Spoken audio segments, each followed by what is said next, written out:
ভোটের দিন প্রবীণদের কখনো ঘাড়ে কখনো পিঠে করে ভোট কেন্দ্রে নিয়ে যাওয়ার ছবিটা আমাদের পরিচিত।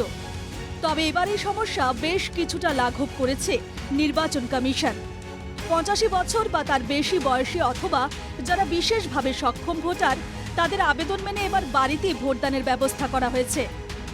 ধরনের ব্যক্তি যারা পিডব্লিউডি অর্থাৎ persons with disability with benchmark disability certificate, যারা এই সার্টিফিকেট আছে তারা, এবং যেটা আমাদের রাজ্যের ক্ষেত্রে 40%, এবং তার সঙ্গে 85 বছরের বেশি বয়স্ক মানুষ, এই দু ধরনের মানুষদের মধ্যে যারা ইচ্ছুক আছেন তাদের বাড়িতে গিয়ে এই ভোটগুলি নেওয়া হবে।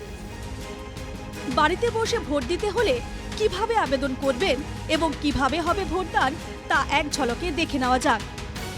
বিশেষ ব্যালটে তাদের জন্য ভোটের ব্যবস্থা করা হবে।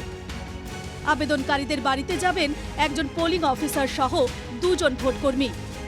ভোটদানের সুরক্ষার জন্য মোতায়েন থাকবে কেন্দ্রীয় বাহিনী ও রাজ্য পুলিশ। কমিশনের প্রতিনিধিদের সঙ্গে থাকবেন একজন ভিডিওগ্রাফারও। ভোটদানের সময় থাকবেন রাজনৈতিক দলের পোলিং এজেন্টরাও। বাড়িতেই ঘেরাটোপ করে তৈরি হবে ভোটিং কম্পার্টমেন্ট। ব্যালট পেপার একটি বিশেষ খামে সিল করে রাখা হবে। গণনার দিন অর্থাৎ 4 জুন পোস্টাল ব্যালটের সঙ্গে এই ব্যালটগুলি গোনা হবে। 2021-এর বিধানসভা ভোটে এই ধরনের উদ্যোগ পাইলট প্রজেক্ট হিসেবে নেওয়া হয়েছিল।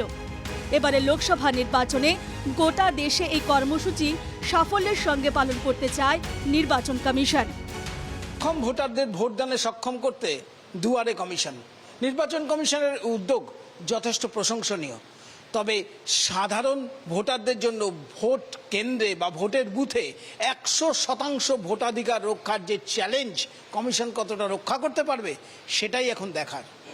ক্যামেরায় সন্দীপনের সঙ্গে সুদীপ্ত চট্টোপাধ্যায়, এনকেটিভি বাংলা, কলকাতা।